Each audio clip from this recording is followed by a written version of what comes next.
Custom shapes എന്താണെന്ന് നോക്കാം. അപ്പോൾ ഈ റെക്റ്റാങ്കിൾ ടൂൾ എന്നുള്ളിടത്താണ് നമുക്ക് ഈ rectangle tool, rounded rectangle tool, ellipse tool, polygon tool, line tool ഒക്കെ അറിയാം.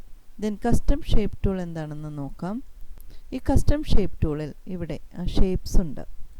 അപ്പോൾ ഈ ഷേപ്സിൽ നമുക്ക് ഏത് വേണമെങ്കിലും സെലക്ട് ചെയ്യാം. ഇവിടെ കുറേ അധികം ഷേപ്സ് ഉണ്ട്.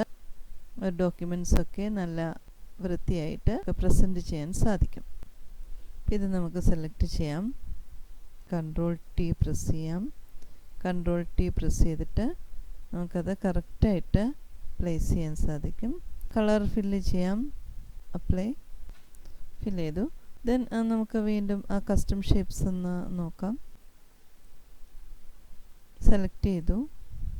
ദെൻ അപ്പോൾ ഇങ്ങനെ ഒരു ഇമേജ് കിട്ടുമ്പോൾ നമുക്ക് കൺട്രോൾ ടി പ്രസ് ചെയ്തിട്ട് ഫ്രീ ട്രാൻസ്ഫോം പാത്ത് എന്നുള്ളതാണ് അഡ്ജസ്റ്റ് ചെയ്യാൻ സാധിക്കും. കളർ വേണം എന്നുള്ളത് സെലക്ട് ചെയ്യാം.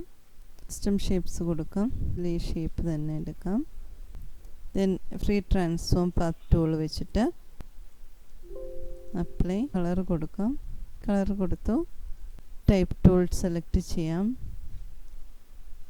സൈസ് ഉണ്ട്, അലൈൻമെൻ്റ് ഉണ്ട്, ബോൾഡ്, ഇറ്റാലിക്, സ്റ്റൈൽസ് ഉണ്ട്. ഇത് നമുക്ക് വെർട്ടിക്കലായിട്ട് ടൈപ്പ് ചെയ്യാം. ഇങ്ങനെയാണ് കിട്ടുന്നത്. അവിടെ നമുക്ക് ടൈപ്പ് ചെയ്യാം. സ്റ്റൈൽ കൊടുക്കാം. ആർച്ച് മാതിരിയാണ് വരേണ്ടതെങ്കിൽ ഇങ്ങനെ കൊടുക്കാം. പല സ്റ്റൈലിൽ കിട്ടുന്നുണ്ട്.